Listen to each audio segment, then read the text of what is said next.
Amém. Nós queremos saudar a amada igreja com a graça, com a paz e no amor de nosso Senhor e Salvador Jesus Cristo. Amém, queridos? Pode se assentar. Essa manhã chuvosa, mas que essas chuvas sejam os prenúncios aí de um grande derramar do Espírito Santo de Deus na vida da igreja do Senhor. Queridos, eu queria que você abrisse a sua Bíblia nessa manhã lá no livro de Atos dos Apóstolos, capítulo 8. Atos dos Apóstolos, capítulo 8.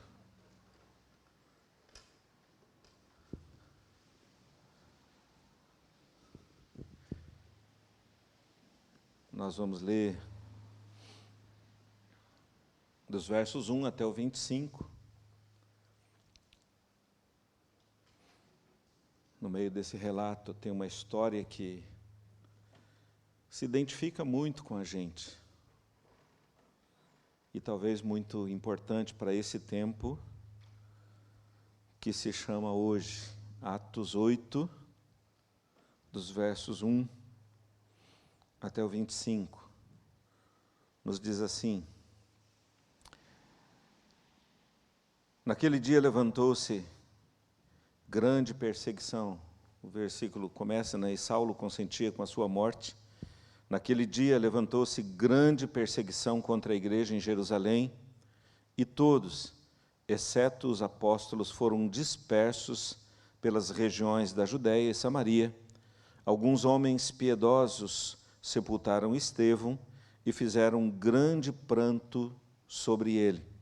Saulo, porém, assolava a igreja, entrando pelas casas e arrastando homens e mulheres, encerrava-os no cárcere. Entremente, os que foram dispersos iam por toda parte pregando a palavra. Filipe, descendo a cidade de Samaria, anunciava-lhes a Cristo. As multidões atendiam unânimes às coisas que Filipe dizia, ouvindo-as e vendo os sinais que ele operava, pois os espíritos imundos de muitos possessos saíam gritando em alta voz, e muitos paralíticos e coxos foram curados, e houve grande alegria naquela cidade. Ora, havia certo homem chamado Simão, que ali praticava a mágica, iludindo o povo de Samaria, insinuando ser ele grande vulto, ao qual todos davam ouvidos, do menor ao maior, dizendo: este homem é o poder de Deus, chamado grande poder. Aderiam a ele, porque havia muitos iludira com mágicas. Quando, porém, deram crédito a Filipe, que os evangelizava a respeito do reino de Deus e do nome de Jesus Cristo, iam sendo batizados, assim homens como mulheres. O próprio Simão abraçou a fé e, tendo sido batizado, acompanhava Filipe de perto, observando extasiado os sinais e grandes maravilhas e grandes milagres praticados. Ouvindo os apóstolos que estavam em Jerusalém, que Samaria recebera a palavra de Deus, enviaram-lhe Pedro e João, os quais desceram para lá, oraram por eles para que recebessem o Espírito Santo, porquanto não havia ainda descido sobre nenhum deles, mas somente haviam sido batizados em o nome do Senhor Jesus. Então lhe impunham as mãos e recebiam estes o Espírito Santo. Vendo, porém, Simão que, pelo fato de imporem os apóstolos as mãos, era concedido o Espírito Santo, ofereceu-lhes dinheiro, propondo: concedei-me também a mim este poder, para que aquele sobre quem eu impuser as mãos receba o Espírito Santo. Pedro, porém, lhe respondeu: o teu dinheiro seja contigo para a perdição, pois julgaste adquirir por meio dele o dom de Deus. Não tens parte nem sorte neste ministério, porque o teu coração não é reto diante de Deus. Arrepende-te, pois, da tua maldade e roga ao Senhor, talvez te seja perdoado o intento do coração, pois vejo que estás em fel de amargura e laço de iniquidade. Respondendo, porém, Simão lhes pediu: rogai-vos por mim ao Senhor, rogai vós por mim ao Senhor, para que nada do que disseste sobrevenha a mim. Eles, porém, havendo testificado e falado a palavra do Senhor, voltaram para Jerusalém e evangelizavam muitas aldeias dos samaritanos. Amém. Pai, nós queremos engrandecer mais uma vez o Teu santo nome, Pai. Ó Deus querido, pela Tua graça, pela Tua misericórdia que se renova sobre as nossas vidas, ó Deus querido, e nos permite, ó Deus querido, mais um dia, Pai querido, voltar o coração para o Senhor, ó Deus querido, consagrar as nossas vidas diante do Senhor, reconhecendo que Tu és Deus, que só o Senhor, ó Deus, tem, ó Deus, palavras de vida, só o Senhor, Pai, tem o poder e a autoridade, ó Deus, para mudar todas as coisas em nossos corações. Então vem sobre nós nessa manhã, ó Deus querido, e derrama mesmo, ó Deus, do Teu Espírito, traz cura, ó Deus, traz restauração, traz renovo, unge a minha vida e a vida de meus irmãos e irmãs, Pai, que aqui estamos, pois nós declaramos aqui nessa manhã, reconhecemos aqui publicamente, ó Deus querido, que precisamos do Senhor. Unge o nosso coração, ó Deus querido, e nos leva mesmo, Pai, para mais perto do Senhor. Nós precisamos, ó Deus, da Tua presença, ó Deus, e do Teu Espírito agindo em nosso coração, em nome de Jesus. Amém. Queridos, eu queria, nessa manhã, refletir algumas coisas importantes naquilo que nós acabamos de ler. O capítulo 8 de Atos dos Apóstolos é muito importante para a nossa caminhada, porque ele começa revelando um período de grande luta, um período de grande batalha, um período de grande perseguição na vida da igreja. No entanto, a luta e a perseguição e as ameaças que estavam presentes sobre a vida da igreja que estava nascendo não pararam a igreja, não travaram a igreja, muito pelo contrário, as batalhas que estavam presentes fizeram com que a igreja avançasse mais ainda, com mais ousadia, com mais intrepidez, com mais coragem, com mais dependência do Espírito Santo de Deus. As batalhas, as lutas que estão diante de nós, elas têm que nos encorajar a caminhar cada vez mais na dependência, no poder e na autoridade do nome de Jesus.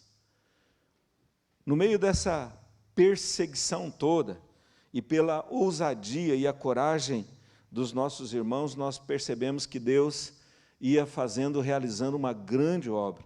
Deus levanta Filipe, um dos diáconos escolhidos, no capítulo 6, como um grande evangelista, como um homem com uma ousadia, com uma intrepidez, e a palavra diz que ele vai para Samaria e ali começa a anunciar o evangelho, pregar o evangelho de uma forma poderosa, os sinais, os prodígios, as maravilhas, a manifestação de Deus o acompanhava em tudo aquilo que ele fazia, e de repente ele se depara com um homem conhecido aqui como Simão o Mágico. E eu queria pensar um pouquinho, querido, na história desse homem, o Simão o Mágico, porque a gente muitas vezes é meio parecido com ele, né, ou a gente se depara com pessoas parecidas com ele. E sempre que eu olho a história desse homem aqui, eu acho alguma coisa na história dele meio presente na minha vida também, presente no meu coração também. E isso me encoraja a se colocar diante do Senhor. Não é a mágica né, que está presente, mas é interessante a gente olhar, porque a palavra diz no versículo 13 que o próprio Simão,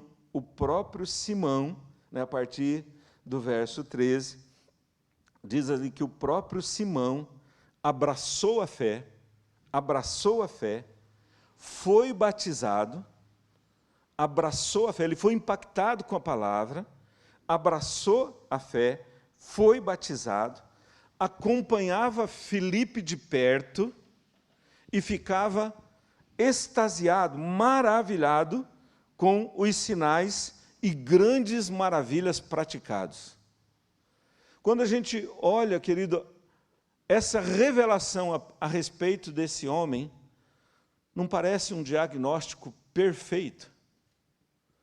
Eu creio que qualquer um de nós, quando vê alguém que a gente conhece, você anuncia o evangelho para ele, prega a palavra para ele, e a resposta dele é exatamente a resposta de Simão Mágico, com certeza o coração da gente fica muito feliz.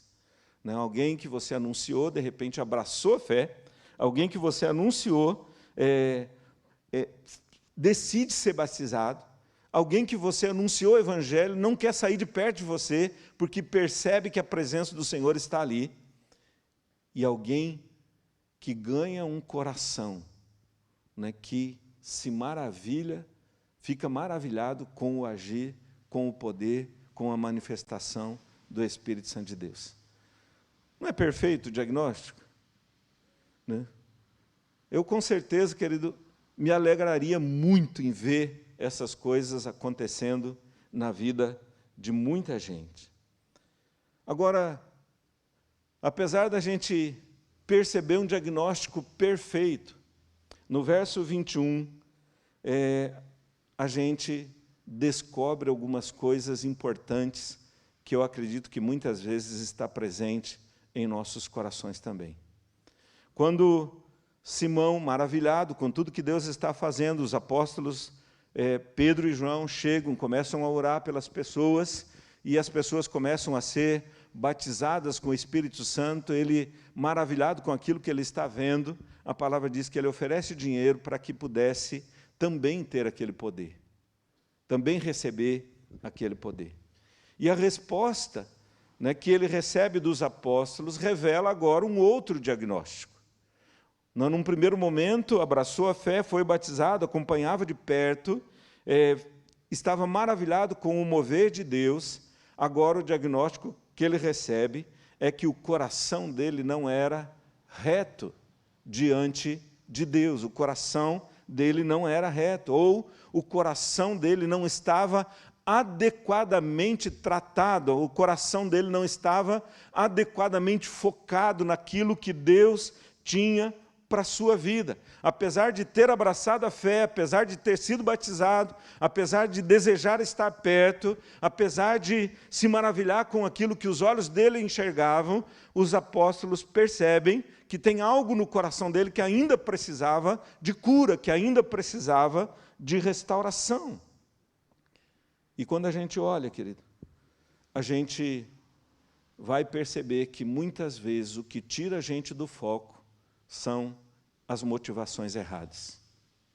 Hebreus 4:12 diz assim que a palavra é viva e eficaz, mais penetrante do que qualquer espada de 2 gumes, e penetra ao ponto de dividir alma e espírito, juntas e medulas, e é apta para discernir intenções e propósitos do coração. Ela é apta, ela é viva, ela é eficaz, ela é penetrante e ela tem a capacidade de discernir, trazer à luz as intenções e propósitos do coração. E aí no verso 22, é a primeira coisa que os apóstolos confrontam Simão o mágico, diz assim: arrepende-te, pois, da tua maldade e roga ao Senhor, talvez te seja perdoado o intento do coração. Talvez te seja perdoado o intento, a intenção, a motivação. A gente olha e percebe que ele desejou ter aquilo que os apóstolos tinham, mas pelas vias erradas, pelos caminhos errados, pelo caminho mais fácil. Querido, será que isso não está presente nas nossas vidas? Às vezes nós não queremos tudo que Deus tem. Quem deseja tudo que Deus quer para a sua vida, diz amém. Né? Eu quero, nós queremos, a igreja quer, as famílias desejam. Mas muitas vezes nós queremos aquilo que Deus quer pelo caminho mais fácil. Desde que não custe muita coisa, desde que não exija muita coisa da minha vida, desde que não me comprometa tanto. É verdade ou não? Não é assim, mais ou menos? Por isso que eu falo assim, que de vez em quando a gente se acha na história desse homem, né? Porque nós queremos a transformação da cidade, amém ou não? Mas como é que a transformação vai acontecer, querido?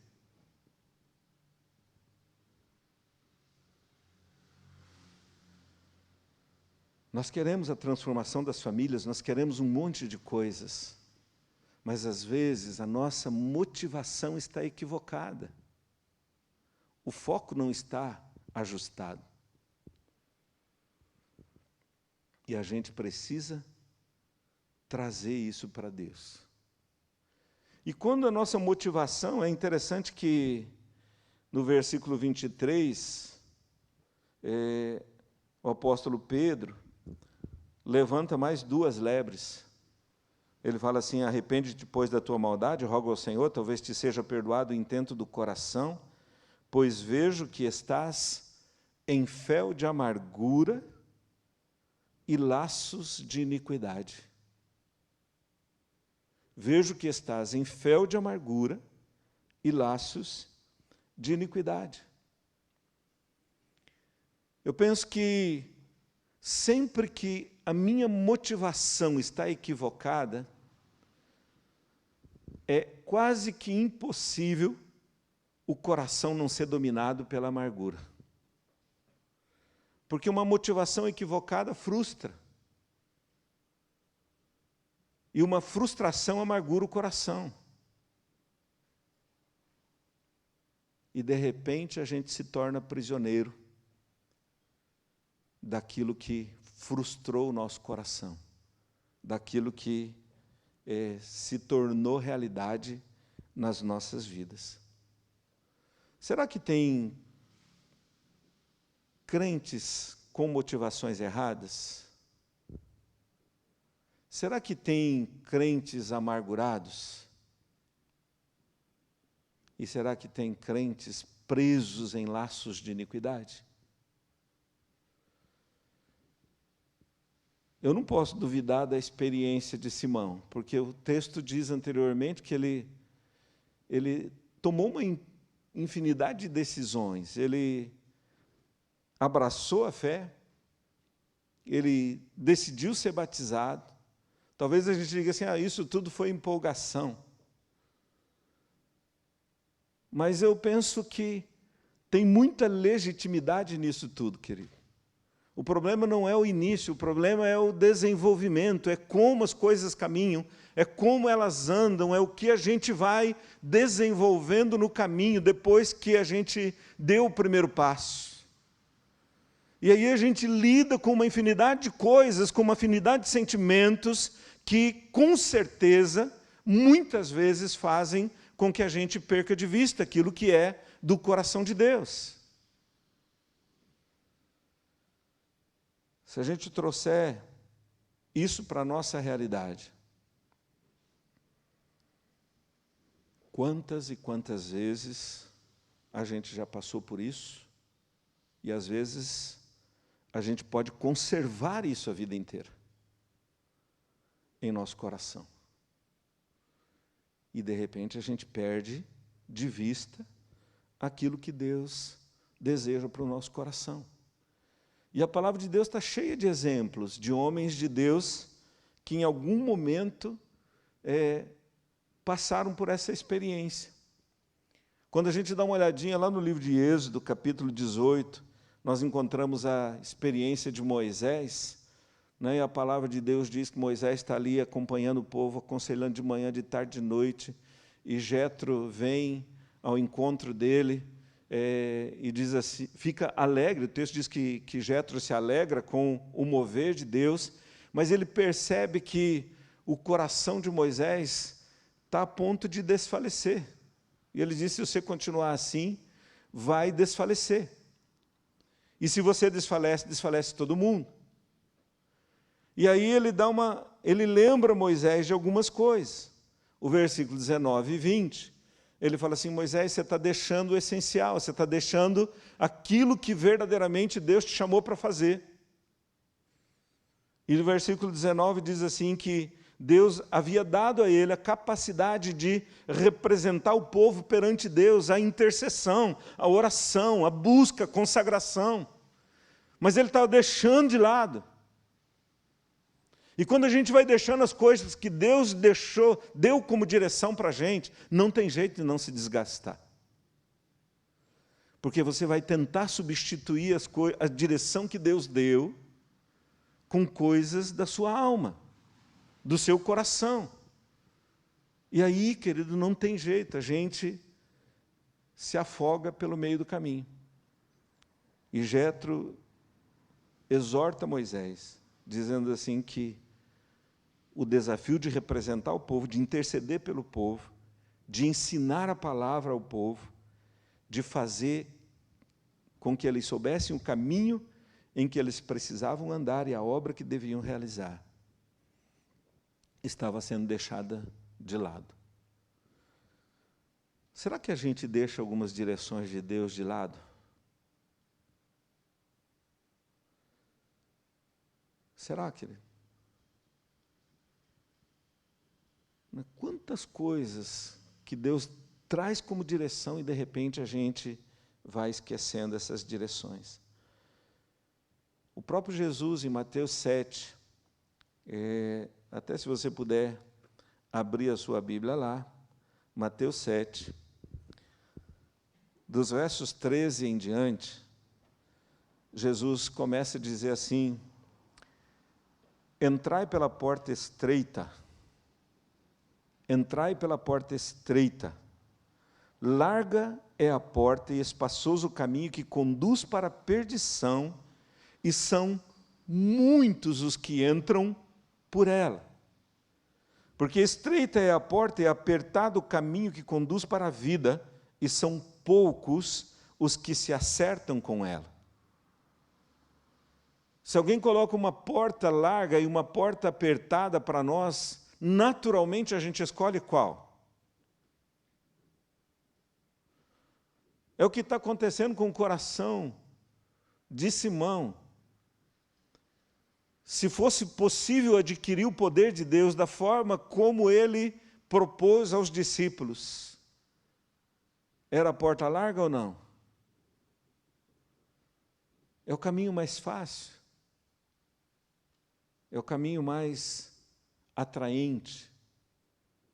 A gente resolveria as coisas de forma mais rápida aos nossos olhos.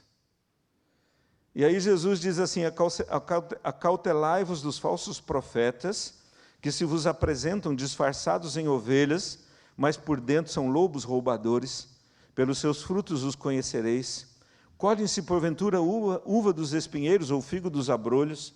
Assim toda árvore que produz bons frutos, assim toda árvore boa produz bons frutos, porém a árvore má produz frutos maus. Não pode a árvore boa produzir frutos maus, nem a árvore má produzir frutos bons. Toda árvore que não produz bons frutos é cortada e lançada ao fogo. Assim, pois, pelos seus frutos os conhecereis. Nem todo que me diz Senhor, Senhor, entrará no reino dos céus, mas aquele que faz a vontade de meu Pai que está nos céus. Muitos naquele dia hão de dizer-me: Senhor, Senhor, porventura não temos nós profetizado em teu nome, e em teu nome não expelimos demônios, e em teu nome não fizemos muitos milagres? Então lhes direi explicitamente: nunca vos conheci. Nunca vos conheci. Apartai-vos de mim, os que praticais a iniquidade. Jesus trabalha o mesmo princípio com os discípulos. De repente, está fazendo um monte de coisa em nome de Deus, mas tentando encontrar as vias mais fáceis, os caminhos mais fáceis, os métodos mais fáceis. E nós sabemos que há uma direção de Deus para as nossas vidas, uma só. Eu acho interessante que quando Jesus vê o seu povo, está orientando o seu povo a respeito das batalhas que eles iriam enfrentar, ele diz assim: vigia e faz o quê? Vigia e ora. Fica atento. Mas qual o parâmetro para a minha atenção? Qual a direção? Vigiar no quê? Na palavra, com certeza. Na direção que Ele dá. Nas orientações que Ele dá. E se coloca diante do Senhor. O povo realizava muitas coisas, Jesus está dizendo. Eu olho para esse texto e eu falo assim, meu Deus do céu. Não, o texto diz assim que, naquele dia, muitos hão de dizer, não profetizamos nós? Em Teu nome não expelimos nós demônios? Em Teu nome não fizemos nós muitos milagres? Mas ele diz, não é isso que marca o crente. O que marca a vida de um homem de Deus, de uma mulher de Deus, é quando ele caminha de acordo com a vontade de Deus. Nem tudo que diz Senhor entrará no reino dos céus, mas aquele que faz a vontade do Pai que está nos céus. Aquele que faz a vontade do Pai que está nos céus. João 4, 31, 35, quando Jesus confronta os discípulos sobre a colheita, ele diz assim, a seara está branca, os campos estão brancos para a ceifa. Vocês dizem que faltam 4 meses. Às vezes, queridas, nossas motivações, as nossas estão equivocadas. E porque elas estão equivocadas, a gente perde o tempo de Deus, a gente, como diz a moçada, aí a gente perde o time. Porque a gente sempre vai priorizar as coisas erradas. Se a nossa motivação está errada, nós vamos priorizar o que está errado. E se nós priorizamos o que está errado, o coração amargura.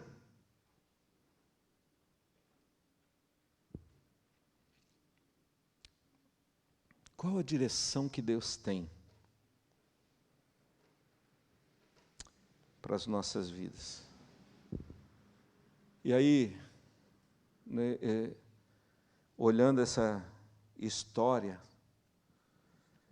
não tem um desfecho claro aqui do que aconteceu com Simão. Mas, olhando o texto,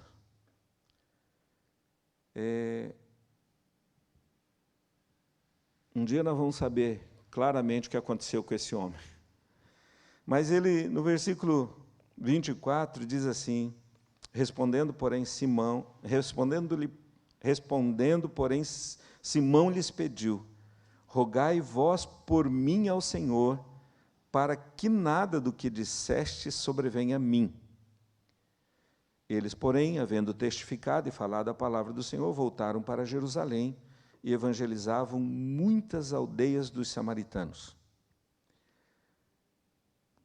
No verso 22, diz assim, arrepende-te, pois, de tua maldade.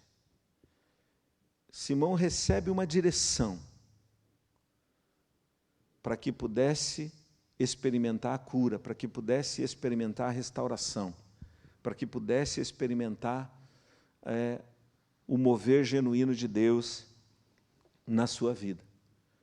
E o caminho para a cura é o arrependimento.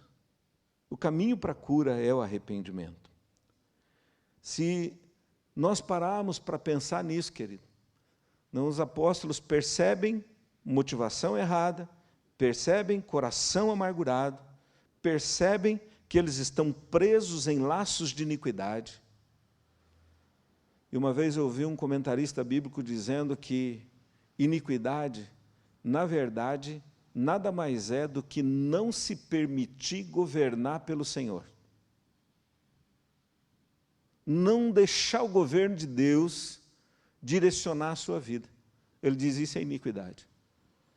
E se a gente olhar aquilo que Jesus fala, em João 16, quando diz assim que o Espírito Santo viria, né, e o Espírito Santo convenceria do pecado, da justiça e do juízo, e ele vai dizer assim, do pecado porque não creem em mim. Ou seja, qual é o pecado? Não se deixar guiar pelo Senhor, não se deixar conduzir pelo Senhor, não se deixar ser dirigido pelo Senhor. E quantas vezes, querido, nós relutamos as direções que Deus dá?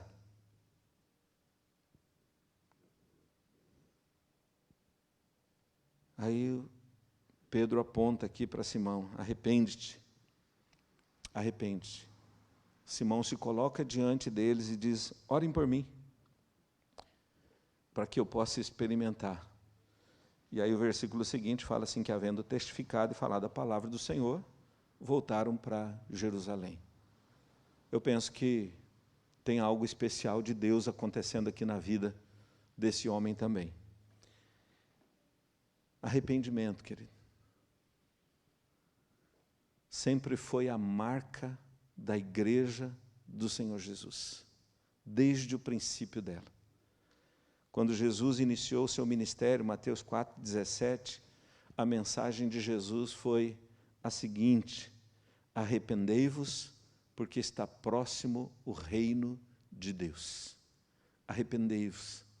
Se eu percebo que eu estou num caminho errado, numa motivação errada, se o meu coração está se tornando um depósito de amargura, se eu estou percebendo que o governo de Deus já não mais exerce poder sobre a minha vida, eu preciso dizer: Deus, eu quero voltar. Eu quero voltar.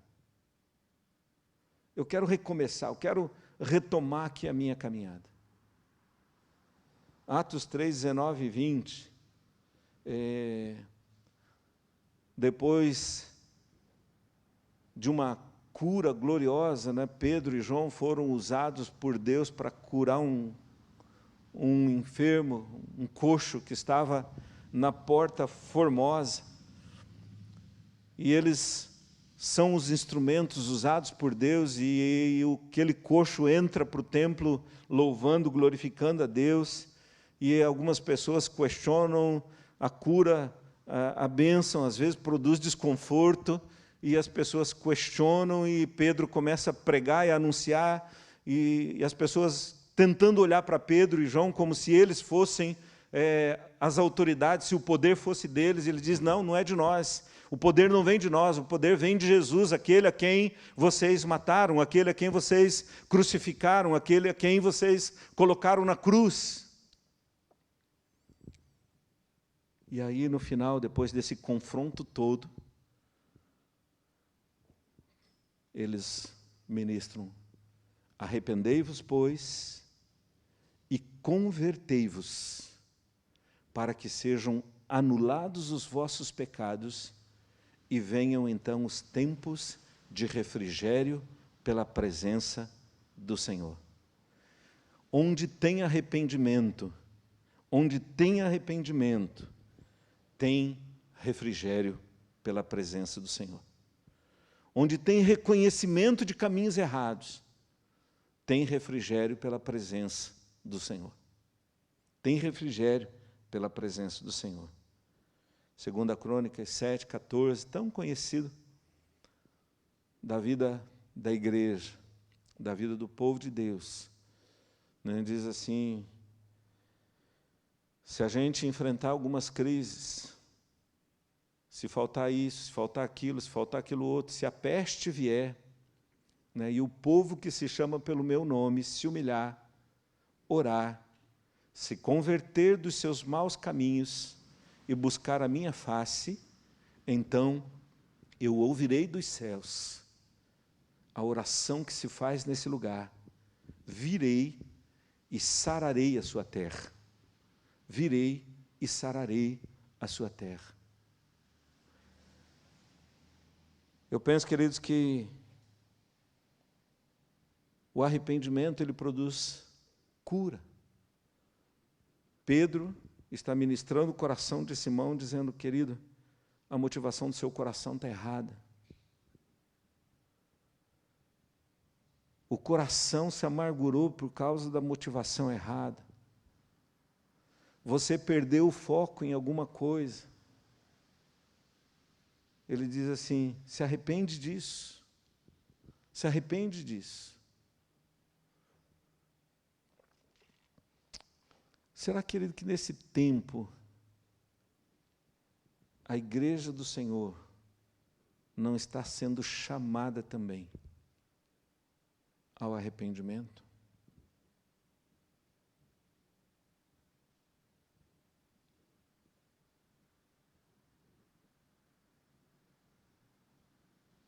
Será que nós não estamos sendo chamados a nos humilharmos, orarmos, buscarmos a face do Senhor, deixarmos os caminhos do nosso coração? A gente vai olhando e vai percebendo, querido, que eu falo que tem um ditado do mundo, é um ditado muito mundano, que diz assim que o vinho, quanto mais velho, melhor. Essa deveria ser a realidade da vida de um homem de Deus. Quanto mais amadurecido na fé, mais cheio de Deus ele deveria estar. Os pensamentos, os sentimentos, as posturas, as ações, ele deveria estar mais parecido com Jesus. Mas às vezes a gente vai percebendo assim que o tempo vai passando e a gente encontra um monte de gente de Deus amargurada. Por quê? Porque lidou com frustração. O texto é precioso porque eles estão numa guerra, eles estão sendo perseguidos, eles estão sendo maltratados. Se prisioneiro fossem, eles seriam transformados em espetáculo para aqueles que não eram cristãos. Poderiam ser jogados nas arenas, poderiam ser mortos. Eles estão numa guerra, eles estão numa batalha, eles estão numa crise intensa.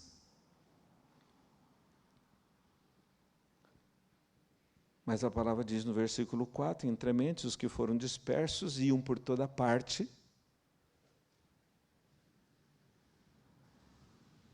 pregando a palavra, anunciando a palavra.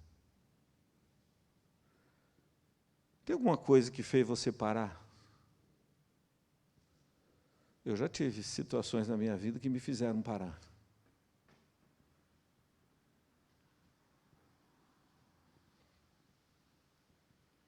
E às vezes a gente não para, mas fica amargurado. Perde a essência, perde a motivação correta. E sem perceber, a gente vai despejando fel de amargura para a vida de outros que precisam da graça. É só a gente olhar as redes sociais que a gente vê isso. É um crente que se frustrou com outro crente, e aí vira notícia de primeira página na rede social, Facebook, Twitter e outras coisas mais. E ali perdeu totalmente de vista a graça de Deus e despeja amargura. Por quê, querido? Porque se frustrou em algum momento, perdeu a graça. A gente vê isso acontecendo o tempo inteiro. Deus me chama e Deus te chama. Deus chama a sua igreja.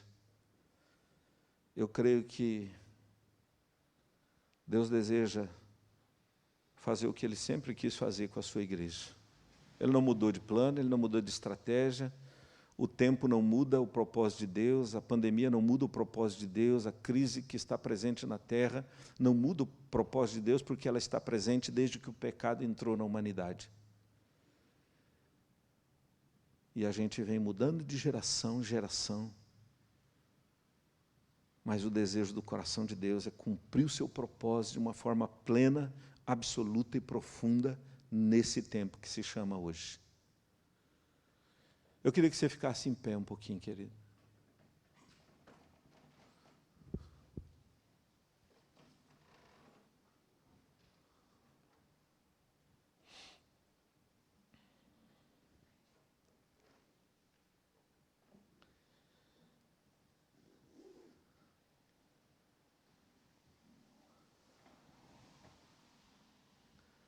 Às vezes a história desse homem é muito parecida com a nossa história.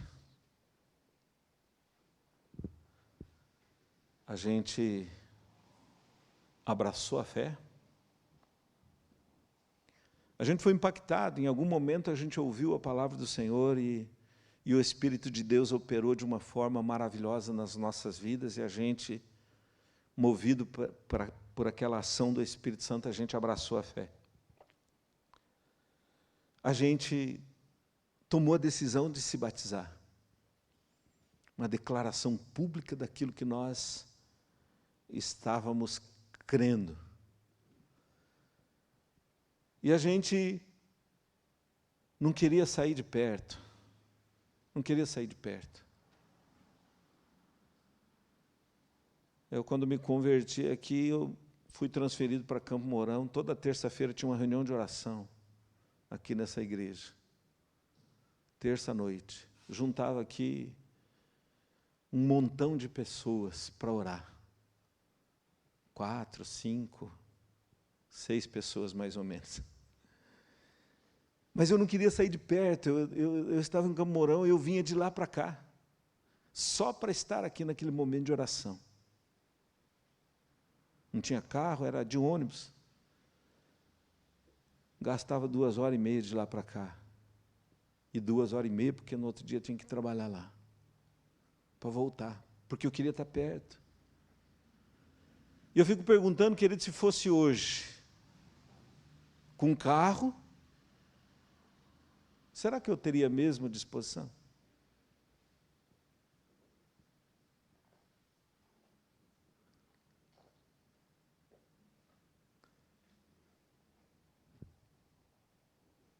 Às vezes a gente vai perdendo as coisas. Simão abraçou a fé, foi batizado, queria estar perto. E ficava maravilhado. Quanto tempo faz que a gente não fica mais maravilhado? Com o agir de Deus, com o mover de Deus. Qual foi a última vez que você viu algo assim que te deixou extasiado?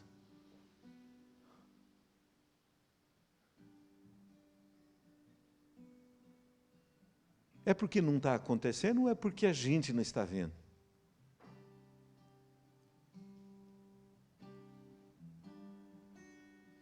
E aí, de repente, a gente vê algumas coisas acontecendo, a gente fala assim, Deus, será que não tem um jeitinho fácil de conseguir isso?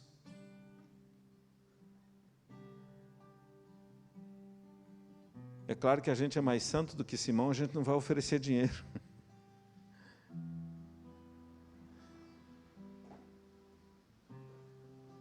Às vezes a gente quer, sem que precise orar, sem que precise buscar, sem que precise ler a Bíblia, sem que precise se consagrar, sem que precise estar na casa de Deus. E de repente a gente vai substituindo as coisas, querido.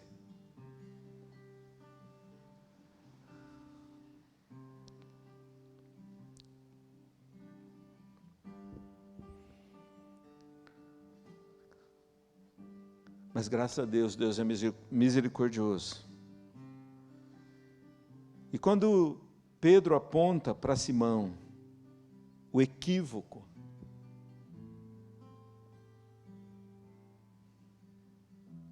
Deus não estava apontando o equívoco para a condenação. Deus estava mostrando o equívoco para a cura, para a redenção, para a restauração, para que ele pudesse cumprir todo o propósito dele. Por isso ele diz assim, arrepende-te deste mal. Arrepende do intento, da motivação errada, equivocada, arrepende. Quantas coisas amarguram o nosso coração, querido? Se arrepende disso.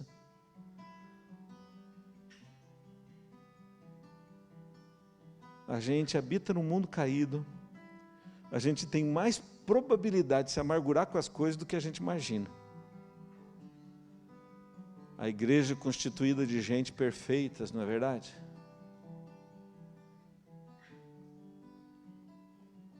Então a probabilidade de amargura é muito grande.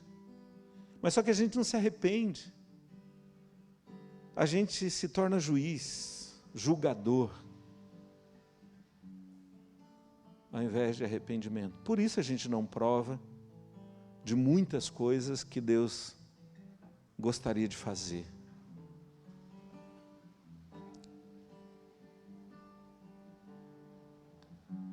Arrependei-vos, o reino de Deus está próximo. Arrependei-vos, a volta de Jesus está próxima. Feche os teus olhos, querido, em nome de Jesus. Pai, nós queremos te engrandecer, ó Deus querido, nessa manhã. Como é bom saber, Pai querido, que o Senhor conhece o nosso coração. Não foi carne, não foi sangue que revelou para Pedro o intento do coração de Simão.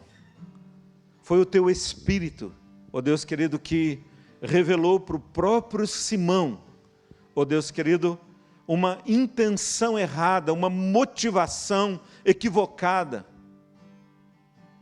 que impedia aquele homem de provar, ó Deus querido, aquilo que ele desejava ter. Pai, nós queremos que o teu Espírito revele para nós também. Ó Deus, venha, ó Deus querido, de uma forma poderosa. Ó Deus, nos incomodando, nos inquietando.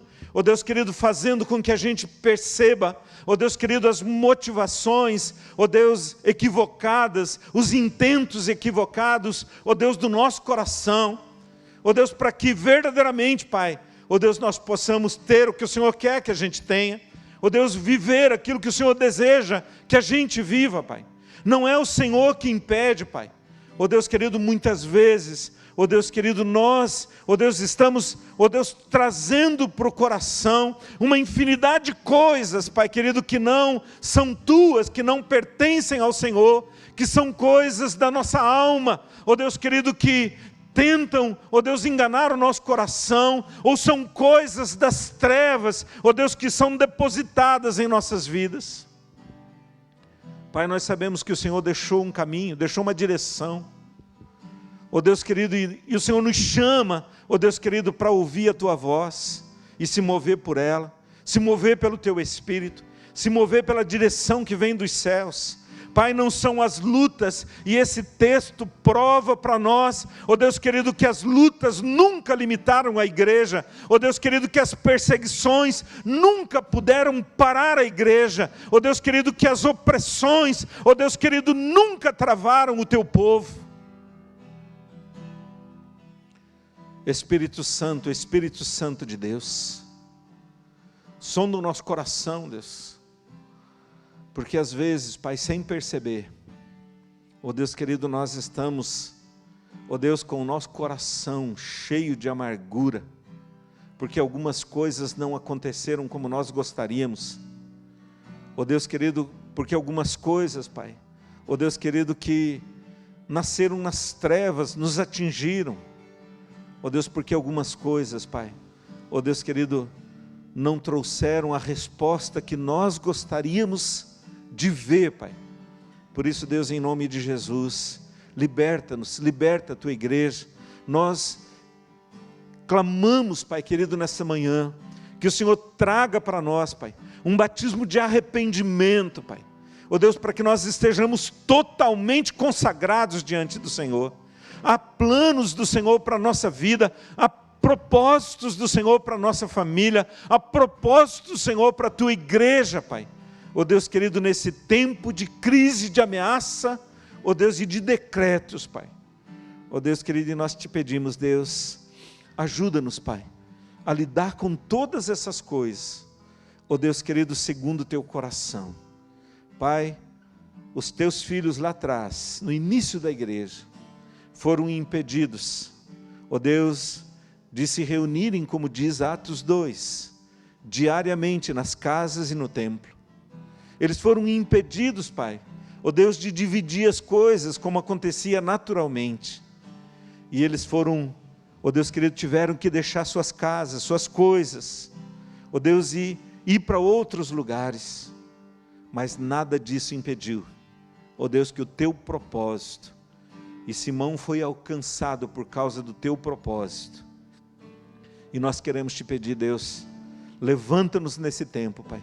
Levanta a tua igreja, levanta o teu povo, levanta as famílias, ó Deus querido, com autoridade, cheios do teu Espírito e curados de toda intenção errada, de toda amargura, ó Deus querido, e de toda iniquidade.